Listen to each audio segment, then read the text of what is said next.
Listen, anyone who knows me knows that I can be a bit of a chatty Chandler, especially after I've had a few mineral waters. So I'm no stranger to getting backlash online to an infinite number of comments I might make. And for the record, people love to fantasize their projections on me, but that's a whole nother story. I have never gotten so much backlash from my live chat comments as I did with our dear President Donald Trump. Yes, I was participating in the press conference where I could send in text questions to the president, and he just was not having it. Check it out. This next question comes from the user Chandler, who apparently thinks I give a rat's ass about the color of his goddamn underwear, yellow or blue. Well, let me tell you, Chandler, the best color is none of your fucking business. But since you asked, I'll humor you. The best color is the shade of green that my money is, because that's the only color that really matters in this world. And if you don't like it, you can go suck a lemon, you yellow-bellied son of a bitch. Or better yet, go drown yourself in a vat of blue paint. Either way, I don't give a flying fuck. Now, if you'll excuse me, I have more important things to do than answer stupid questions about colors, like building a wall or starting a nuclear war, you know, the usual presidential stuff. Wow, okay, so right off the bat, it seems our commander-in-chief doesn't have a lot of respect for me. But that did not deter me. I continued to ask the hard-hitting questions that I think Americans really need the answers to. This next question comes from the user Chandler, who seems to be more interested in video games than the current state of our great nation. Let me tell you, my friend, the secret code for infinite lives in Contra is not something I've ever bothered to remember, unlike the nuclear codes, which are so powerful they could make your head spin like a goddamn helicopter. If you want infinite lives, why don't you try not being a lazy shit and work your way up to becoming a self-made billionaire like me? That's the real secret code to success. But I'll tell you what, since you're so hell-bent on cheating at life and video games alike, I'll have my good friend Vladimir send you a little care package if you catch my drift. You're welcome. Chandler, if you're ever interested in some real knowledge, come to me and I'll explain how I made America great again, not once but twice. Until then, stick to your video games, kid. Now, who's got a real question? Round 3. This next question comes from the user Chandler, and I've got to say, it's a real brain buster. Chandler, I've got to ask, have you been huffing paint thinner? Would you rather pee-pee or poo-poo? What kind of question is that? It's like asking if I'd rather be surrounded by a bunch of moronic liberals or clueless conservatives. I'd rather not be caught with my pants down in either situation. But if I had to choose, I'd say pee-pee. At least then I could aim for those damn socialist statues they've been erecting all around the White House. And I'd leave my mark, make it crystal clear that I'm still the boss around here and that this is Trump's America. Let's just hope I've got a full bladder and a strong stream. Because those statues are made of solid granite.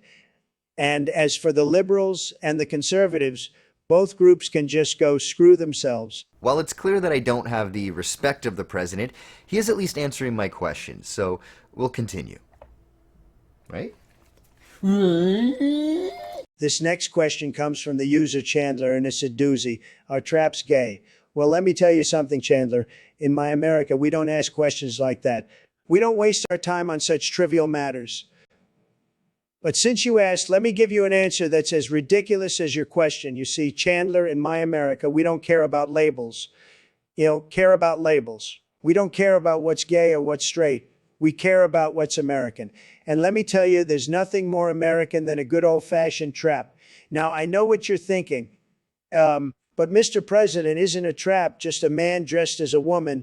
Well, Chandler, let me tell you something. In my America, we don't judge people based on their appearance. We judge them based on their actions. And let me tell you, there's nothing more American than a man who's willing to put on a dress and fight for what he believes in. So, Chandler, to answer your question, no, traps are not gay. They're just American. And in my America, we celebrate all forms of Americanness. So go out there and be the best damn trap you can be, Chandler.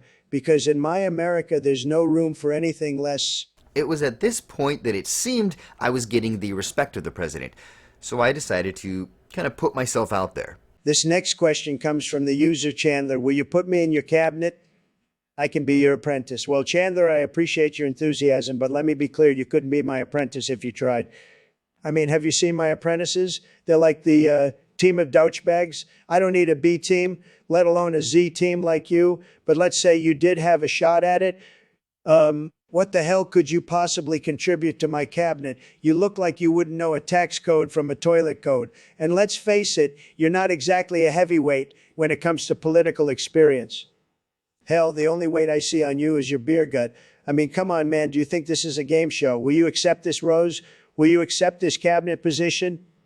Get real, Chandler. I don't do charity. If you want to be in my cabinet, you better come correct. And by correct, I mean wearing a suit that costs more than your car and having a bank account that rivals the GDP of a small country. So, in summary, no, Chandler, you won't be joining my cabinet. But keep watching reruns of The Apprentice and maybe you'll learn something. And until then, I've got real work to do. And by real work, I mean watching Fox News and tweeting about how I'm the greatest president in history. Believe me. Oof. Yeah, that rejection stung, but it was here that some of the other members of the press jumped in to my defense. This next question comes from the user Doodle. Do you have any apologies for Chandler? Well, let me tell you something about Chandler, all right? Chandler is a lowlife, no good son of ABCK is Chandler anyway, huh? Some nobody sitting at home eating Cheetos and judging me, Mr. President, the greatest president this country has ever seen. If anything, Chandler should be apologizing to me. For what, you ask? For being a pathetic excuse for a human being. That's what. Now, if you'll excuse me, I have more important things to do than answer stupid questions from even stupider people. Thank you and God bless America. This next question comes from the user Volprex, who asks, is Chandler the best at chandling? Well, Volprex, let me tell you something. I've been around the block a few times and I've seen some Chandlers in my day. But let me tell you, nobody, and I mean nobody, can chandle like Chandler. He's got the chandling skills of 1,000 men and he's not afraid to use them. So if you're looking for the best chandler in the business, look no further than Chandler. He's got the chandling chops to handle any situation and he's not afraid to get his hands dirty. So Volprex, if you're ever in need of a good chandling, you know who to call. Chandler, the Chandling King. Talk about whiplash. This kind of intense praise and then criticism and then praise from the president, it really made my head spin. So I wanted to get the topic away from myself and tried to ask more thought-provoking questions. This next question comes from the user Chandler, which is the best Shrek movie. Well, let me tell you something, Chandler. I've been a big fan of Shrek since the beginning. Okay? I mean, I've always loved ogres. They're just like me, big and strong, and they get the job done. Now, the best Shrek movie, that's a tough one. But I'll tell you what, I think the best one is the one where Shrek is just being Shrek, you know, not trying to be something he's not trying to fit in with the fairy tale crowd, just being an ogre doing his thing. But let me tell you something else, Chandler. The best Shrek movie is the one where he's got a big, beautiful wall around his swamp, keeping out all the riffraff. Hey, you know what I'm talking about, right? Keeping out the wolves, the bears, the fairy tale creatures who think they can just waltz in and take what's his. That's the Shriek movie I want to see, okay? The one where he's not taking any crap from anyone. So to answer your question, Chandler, the best Shriek movie is the one where he's got a big, beautiful wall and he's not taking any crap from anyone. And if you don't like that answer, well, I've got a little bridge in Brooklyn I'd like to sell you.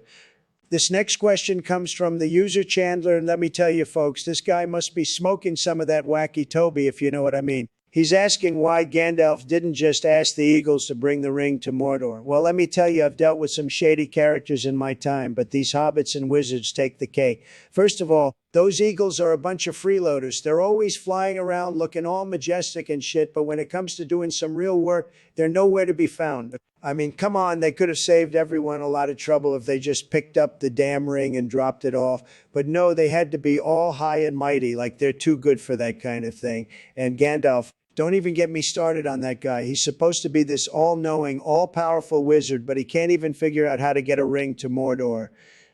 I mean, what the hell is he smoking? I could have done a better job, and I'm just a real estate mogul turned president. But hey, that's Middle-earth for you. It's a mess, folks, a total mess. And if I were in charge, I'd have that ring taken care of in no time, believe me. This next question comes from the user Chandler. Well, Chandler, if I were the president in the movie Independence Day, I'd probably start by telling those alien bastards to go fuck themselves.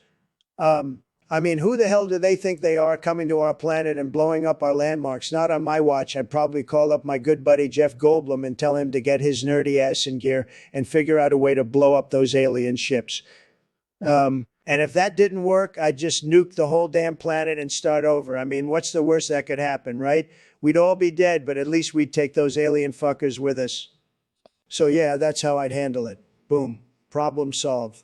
This next question comes from the user Chandler. Well, let me tell you, Abraham Lincoln was a decent guy, I guess. But let's be real, he was a tall, lanky fella with a top hat and a beard that looked like it was made of steel wool. I mean, come on, who wears a top hat in the 1800s? That's like showing up to a black tie event in a clown wig. Now, me on the other hand, I'm a billionaire with a golden tan and the best hair in the business. And I've got more money than God, and I've got a hot wife who's younger than my daughter. I mean, have you seen Melania? She's a 10, and Lincoln's wife looked like she was made of wax. And let's not forget, I've got the best words. I've got the best tweets. I've got the best insults. I mean, I can make fun of anyone and everyone, and they all just laugh and clap like seals at SeaWorld. Lincoln couldn't even make a good joke if his life depended on it. So, in conclusion, I'm better than Abraham Lincoln because I'm richer, I'm better looking, I've got a hotter wife, and I've got the best words. And if you don't like it, you can go back to your mom's basement and play video games all day. Thank you. Well, after running this gamut of questions, I felt like I had exhausted what I wanted to learn from the president.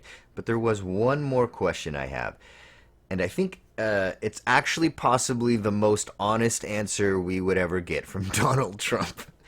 This next question comes from the user Chandler. Who's the better man, Joseph Stalin or Gandhi? Well, let me tell you, folks, that's like comparing apples to commie bastards. Now, Stalin, he was one tough cookie. He knew how to run a country, and he sure as hell knew how to get rid of people who didn't see eye to eye with him. That's what I call leadership, folks. But then you got this Gandhi character always walking around half naked and eating nothing but seeds and shit.